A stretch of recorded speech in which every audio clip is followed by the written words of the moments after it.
Somos feitos de poeira das estrelas. Esse gênio do Carl Sagan traduziu de uma forma muito interessante o que verdadeiramente nós somos.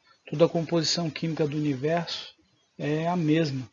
E essas transformações, desde o Big Bang até a formação da nossa Terra, a evolução dos seres vivos, é apenas uma reciclagem de todo esse material, de todo esse nitrogênio, de todo esse cálcio, ferro, fósforo, de que nós somos. Estudar a composição química da célula significa entender como é que o nosso organismo vai funcionar e exatamente por que e para que nós nossa composição, essa aí são dados referentes aos percentuais da espécie humana. Então nós temos aí um percentual de maior quantidade de água no nosso organismo, uma vez que sem a água não tem metabolismo, o nosso organismo não funciona, para que se formem as proteínas, os ácidos nucleicos, os carboidratos e todos esses componentes organizados de uma forma bem interessante da nossa alimentação. Nunca foi tão correta a afirmação de que você é aquilo que você come, tá? Mas sem pensar nessa bobagem de comer errado para engordar, comer correto para ser saudável. Mas aquilo que nós somos, nós temos proteínas na nossa composição, e precisamos comer proteína para isso. Nós precisamos ingerir açúcares para produzir o nosso açúcar. Nós precisamos ingerir gordura para formar a gordura do nosso organismo. Então, literalmente, tudo o que nós somos vem da nossa alimentação. Tá? Uma alimentação balanceada depende principalmente das nossas necessidades diárias. E nós confundimos qualidade com quantidade. Então, a nossa alimentação pode ter de tudo, sem exceção, porém, as quantidades que precisam ser muito bem observadas. E não é quantidade só em volume, mas a quantidade de cada tipo. A nossa alimentação hoje é muito rica, excessivamente em açúcares e gorduras. Tá? Nós comemos sempre muito mais do que precisamos e muito pobre em micronutrientes, que são as vitaminas e sais minerais. Comida nenhuma faz mal, desde que nós consigamos regular os excessos. Só que essas quantidades, esses excessos, eles são individuais para cada tipo de alimento.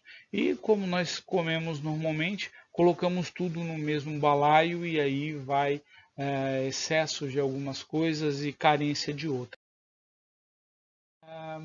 Extremamente importante quando nós compramos um alimento que tenha sido comercializado, quando há um rótulo nesse alimento, temos que entender alguns detalhes que vêm descritos nesse rótulo.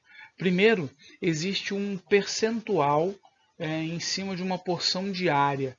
Esse percentual é em cima de uma dieta de 2.000 quilocalorias para um metabolismo basal. Essa porção normalmente se refere a 100 gramas, mas tem que vir escrito ali qual a quantidade de porção daquele tipo de alimento. Então vem um percentual em gramas, né? Mas como muita gente não conhece essa referência, é colocada sempre uma medida caseira, uma xícara, uma colher. Isso é extremamente importante. Há algumas referências da quantidade diária de necessidade para cada um dos alimentos que nós devemos ingerir. Essas referências mudam constantemente. tá? Então, assim, uma das referências vigentes ainda de 300 gramas de carboidrato diário, 75 gramas de proteínas. Isso daí você vai encontrar variações em tabelas e principalmente de acordo com idade, de acordo com atividade física, e até mesmo a real necessidade. Por exemplo, já há menções de necessidade de proteína, ao invés de 75 gramas diárias, ser 25 gramas diárias. Então, há muita divergência e, mesmo assim, quando você achar uma referência que seja a última, para cada pessoa haverá pequenas modificações. A diferença entre os alimentos é uma confusão também bastante comum que nós temos no nosso entendimento. Um alimento in natura é um alimento que é animal ou vegetal que tenha sido adquirido e consumido na sua forma natural. O cozimento faz parte, né, mas na sua forma natural. Pegou a carne, comeu, pegou o legume, comeu o ovo, não interessa da forma como você preparou, desde que não tenha sido processado de alguma outra maneira. Existem alimentos que nós chamamos de alimentos de uso culinário, que são extraídos do alimento in natura por processos como moagem, prensagem ou trituração, sem adição de nenhum componente químico. Quando você mistura os dois, um alimento in natura com um alimento de uso culinário, esse alimento ele é processado. Até um certo momento da nossa história, os alimentos eram simplesmente processados. Você, para conservar a carne, misturava ela ao sal. Então, esse era um alimento in natura, misturado ao sal, sem nenhum aditivo químico. Todos esses alimentos não são prejudiciais na sua essência. Podem se tornar dependendo da quantidade. Agora, a última coluna dessa nossa tabela, que são os alimentos ultraprocessados, aonde foram preparados com uma série de aditivos químicos do tipo corantes, aromatizantes, conservantes, esses sim podem trazer sérios problemas. Primeiro porque essas substâncias não têm função nutritiva no nosso organismo. Literalmente não servem para nada. Segundo que ainda podem trazer efeitos colaterais que não são interessantes, além de não servir para nada. E outra é que o nosso organismo vai ter que utilizar energia para jogar esse lixo fora sem nenhuma utilidade para nós.